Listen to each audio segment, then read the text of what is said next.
नमस्कार साथियों, मैं Sunita Sharma Jaipur study zone channel पर आपका हार्दिक स्वागत करती हूं। दोस्तों, हम पढ़ रहे हैं इसका फर्स्ट ग्रेड का फर्स्ट पेपर, जिसमें शैक्षिक प्रबंधन के टॉपिक हमारे चल रहे हैं दोस्तों।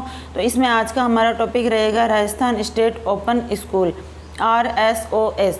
ठीक है दोस्तों, तो इसका जो है उद्देश्य है वो क्या है दोस्तों, जो दूरस्थ बैठ करके शिक्षा प्राप्त करते हैं, जो रोज़ाना स्कूल नहीं जा सकते हैं दोस्तों, तो ऐसे वंचित वर्ग के बच्चे जो घर बैठ करके पढ़ाई करना चाहते हैं, या लड़कियों के लिए जो दूर जाने की असुविधा होती है, तो इस चीज़ का समाधान करने के लिए राजस्थान सरकार के द्वारा राजस्थान स्टेट ओपन स्कूल का प्रारंभ किया गया। ठीक है दोस्तों, तो इसके बारे में हम पढ़ लेते हैं। इससे पहले अगर वीडियो पसंद आए तो लाइक करें, शेयर करें, कमेंट्स करें, और चैनल पर नए हैं तो सब्सक्राइब जरूर करें दोस्तों। ठीक है, शुरू करते हैं आज का हमारा टॉपिक। स्थापना 2005 में हुई थी। राजस्थान स्टेट ओपन स्कूल की स्थापना 2005 में हुई थी दोस्तों।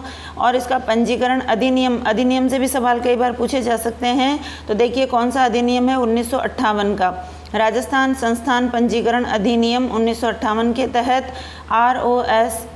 RSOS की स्थापना की गई थी सन 2005 में। तो अधिनियम पूछे तो 1958 का है, और सन पूछे स्थापना की तो क्या है, 2005। अधिसूचना कब जारी हुई थी इसकी, 21 मार्च 2005 को।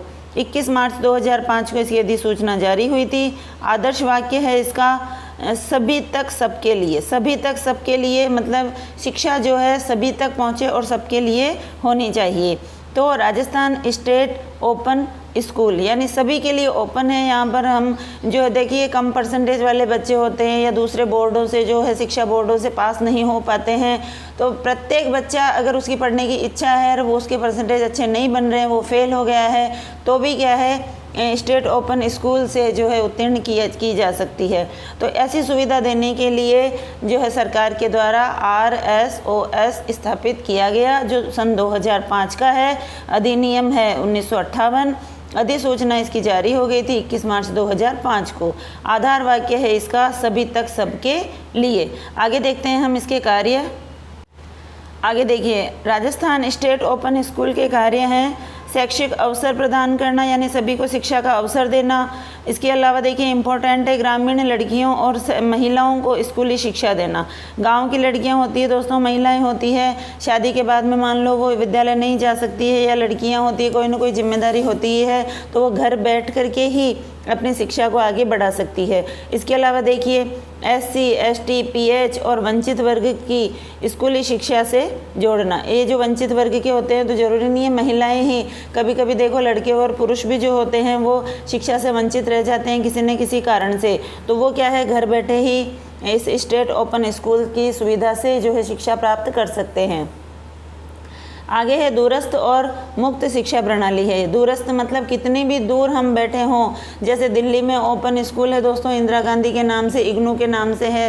राजस्थान में जो है कोटा में है वर्धमान ओपन विद्यालय जो है, तो वहाँ से भी जो है दूरस्थ और मुक्त शिक्षा प्रणाली, ठीक है, तो इसके तहत हम शिक्षा प्राप्त कर सकते हैं। तो देखिए आगे, राष्ट्रीय मुक्त विद्यालय शिक्षा प्रदान करना। राष्ट्रीय मुक्त विद्यालय शिक्षा प्रदान करना जिसे कहते हैं हम NIOS। क्या कहा जाता है दोस्तों, NIOS। तो इस तरह से राजस्थान स्टेट ओपन के कई कार्य हैं, जिनमें जो है दूरस्थ बैठे वंचित वर्ग के या ग्रामीण महिलाएं, स्त्रियां जो है मुक्त और दूरस्थ शिक्षा प्रणाली के द्वारा शिक्षा प्राप्त कर सकती है। आगे देखते हैं दोस्तों हम राजस्थान स्टेट ओपन स्कूल की कार्यप्रणाली में देखिए विषयों का चयन किया जाता है सबसे पहले। उसके बाद में दूसरा है TOC का मतलब है क्रेडिट ट्रांसफ़र, ठीक है, क्रेडिट ट्रांसफ़र ऑफ क्रेडिट। आगे है व्यक्तिगत संपर्क कार्यक्रम। अगला है सार्वजनिक परीक्षाएं, और इसके बाद में है मान्यताएं। तो दोस्तों ये जो कार्यप्रणाली है इसमें क्या है, विषयों का चयन भी कर सकता है विद्यार्थी। क्रेडिट ट्रांसफ़र यानी जो रुपया पैसा है या जो भी विषय वगैरह दिए जाते हैं उनके जो है स्थानांतरण मतलब आगे पीछे उनको कर सकता है। व्यक्तिगत संपर्क, कोई भी समस्या है तो व्यक्तिगत संपर्क कर सकता है। सार्वजनिक इसकी परीक्षाएं लगती है 2 बार साल में। अक्टूबर नवंबर में और मार्च अप्रैल में। इसके अलावा इसके द्वारा जो सर्टिफिकेट वगैरह दिए जाते हैं स्टेट ओपन के द्वारा, उसको राजस्थान के या कहें इंडिया में केंद्र सरकार राज्य सरकार के तहत जैसे CBSE माध्यमिक शिक्षा बोर्ड है या अन्य बोर्डों के समकक्ष ही इसके द्वारा जो प्रमाण पत्र दिए जाते हैं उनको मान्यता प्राप्त है। ठीक है दोस्तों, तो ऐसे घबराने वाली बात नहीं होती है इसमें कि कैसे क्या होगा। ठीक है, तो जैसे हम राजस्थान बोर्ड से या CBSE से प्रमाण पत्र प्राप्त करते हैं वैसे ही इसके द्वारा भी प्राप्त कर सकते हैं। तो इनको हम अच्छे से विस्तार से देख लेते हैं एक बार। देखिए, विषयों का चयन। कक्षा 10वीं में 15 और 12वीं में 20 विषयों में से किन्हीं जो है 5 विषयों का चयन करने की छूट होती है। कक्षा 10 में तो देखो 15 विषय होते हैं और 12वीं में 20 विषय होते हैं। इनमें से 5 विषयों का चयन करने की इनको छूट होती है। 10वीं का बच्चा 15 में से 5 और 12वीं का बच्चा 20 में से 5 विषयों की छूट होती है चयन करने की। इसके अलावा देखिए, राजस्थान स्टेट ओपन के द्वारा परीक्षा में बैठने के लिए गणित व अंग्रेजी विषय की अनिवार्यता नहीं है। देखो दोस्तों, कई बच्चे होते हैं जो गणित और अंग्रेजी विषय में एकदम कमज़ोर होते हैं, तो वो घबराते हैं कि हम आगे की शिक्षा कैसे प्राप्त करेंगे। तो इस माध्यम से जो है उनके ऊपर ये बाध्य नहीं है कि आपको गणित और अंग्रेजी भी पढ़नी पड़ेगी। तो देखिए, कक्षा 10वीं में 15 विषय हैं, 12वीं में 20 विषय हैं, जिसमें से 5-5 विषय आप छांट सकते हो। और इसके अलावा परीक्षा में बैठने के लिए गणित व अंग्रेजी विषय की अनिवार्यता नहीं होती है। अगला देखते हैं हम TOC, ट्रांसफ़र ऑफ क्रेडिट। अन्य मान्यता प्राप्त बोर्डों से अनुत्तीर्ण होने पर अधिकतम जो छात्र उत्तीर्ण होते हैं, उत्तीर्ण 2 विषयों एवं राजस्थान स्टेट ओपन के अभ्यर्थियों के 4 विषयों में क्रेडिटों का स्थानांतरण का लाभ दिया जा सकता है। देखो, किसी अन्य बोर्ड से अनुत्तीर्ण विद्यार्थी होता है, ठीक है, 2 विषय में अनुत्तीर्ण, ज़्यादा में होगा तो नहीं हो पाएगा, लेकिन 2 विषयों में अगर अनुत्तीर्ण है और राजस्थान स्टेट ओपन के अभ्यर्थियों के 4 विषयों तक में अगर वो फेल हो जाता है, अनुत्तीर्ण हो जाता है, तो उसको वापस से एग्जाम्स वगैरह दिलाया जा सकता है। ठीक है दोस्तों, तो देखिए आगे, व्यक्तिगत संपर्क कार्यक्रम। अध्यापन में आने वाली कठिनाइयों के निवारण हेतु विषय विशेषज्ञ के मार्गदर्शन में वर्ष में एक बार 15 दिवसीय कार्यक्रम का आयोजन किया जाता है, जिसमें व्यक्तिगत परामर्श दिया जाता है। ठीक है, तो व्यक्तिगत रूप से हम मिलकर के जो है अपनी समस्याओं का समाधान कर सकते हैं। आगे देखते हैं हम। 15 दिवसीय कार्यक्रम 25 दिसंबर से 8 जनवरी तक लगाया जाता है। कब लगाया जाता है दोस्तों? 25 दिसंबर से 8 जनवरी तक ये कार्यक्रम जो है चलाया जाता है। 15 दिवसीय कार्यक्रम है, डेट ध्यान में रखेंगे, 25 दिसंबर से 8 जनवरी। ठीक है, तो इसमें व्यक्तिगत संपर्क करके और जो है अपनी समस्याओं का समाधान किया जा सकता है। अगला है सार्वजनिक परीक्षाएं। वर्ष में 2 बार परीक्षाएं होंगी, एक तो होगी अक्टूबर नवंबर में और एक होगी मार्च अप्रैल में। अक्टूबर नवंबर में और मार्च अप्रैल में एक बार पंजीयन करवाने के पश्चात उत्तीर्ण होने के लिए अभ्यर्थी को 5 वर्ष में 9 अवसर मिलते हैं। देखिए, 5 वर्ष में 9 अवसर मिलते हैं। वो कभी भी एग्ज़ाम दे के अगर अनुत्तीर्ण हो जाता है तो वापस से वो एग्ज़ाम दे सकता है दोस्तों। तो 5 साल में 9 अवसर इस विद्यार्थी को दिए जाते हैं, आराम से वो अपना एग्ज़ाम पास कर सकता है। 1 साल की कोई उसमें बाध्यता नहीं है। और वर्ष में 2 बार परीक्षा लगती है, एक तो अक्टूबर नवंबर में और एक लगती है मार्च अप्रैल में। आगे देखते हैं हम। मान्यता देखिए, राजस्थान स्टेट ओपन स्कूल द्वारा जारी 10वीं और 12वीं के प्रमाण पत्रों को केंद्र व राज्य सरकार के द्वारा CBSE मान्यता माध्यमिक शिक्षा बोर्ड राजस्थान और अन्य बोर्डों के समकक्ष मान्यता प्राप्त है। तो सर्टिफिकेट के लेकर के हम घबराएंगे नहीं कि भाई हमारे इन सर्टिफिकेटों को मान्यता मिलेगी कि नहीं मिलेगी।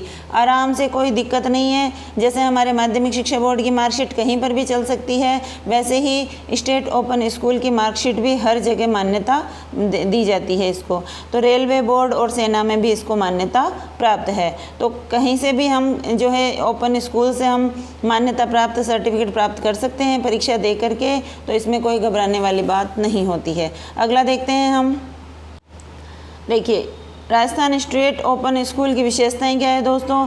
परीक्षा प्रणाली में लचीलापन होना। देखिए जैसे 5 वर्ष में 9 अवसर मिलते हैं, 2 बार परीक्षाएं हो जाती है, 15 दिन का कार्यक्रम होता है जिसमें व्यक्तिगत जो है संपर्क कर सकते हैं। इसके अलावा देखिए दोस्तों 15 विषय 10वीं में होते हैं, 20 विषय जो है 12वीं में होते हैं, उनमें से 5 विषय की छूट होती है। ठीक है दोस्तों, गणित और अंग्रेजी की जो है अनिवार्यता नहीं है पढ़ने की। तो देखिए परीक्षा प्रणाली में भी क्या है? लचीलापन है। एक साल में आप नहीं निकल रहे तो उसको दोबारा से आपको एग्जाम दिया जा सकता है।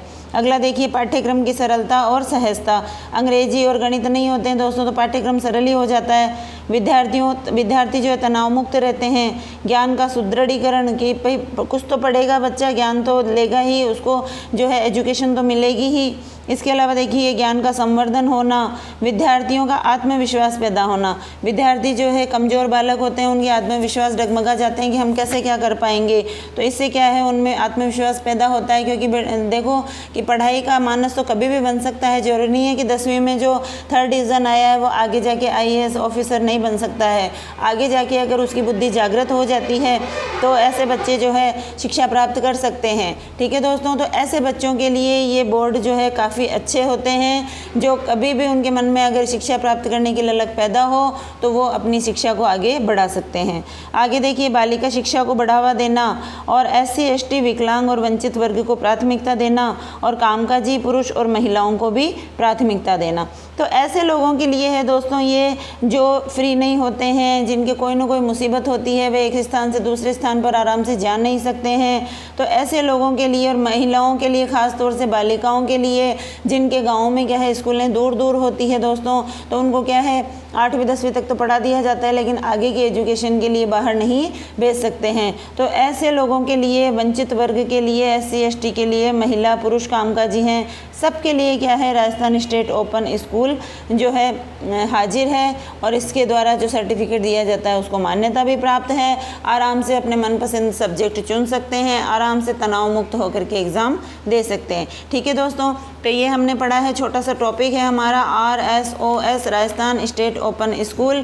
तो दोस्तों तो फटाफट इसका रिवीजन कीजिए, अपनी तैयारी का मूल्यांकन कीजिए दोस्तों, और वही बात कि लाइक करें, शेयर करें, कमेंट्स करें और चैनल पर नए हैं तो सब्सक्राइब जरूर करें दोस्तों। फिर मिलते हैं नए वीडियो के साथ में, तब तक के लिए जय हिंद, जय भारत।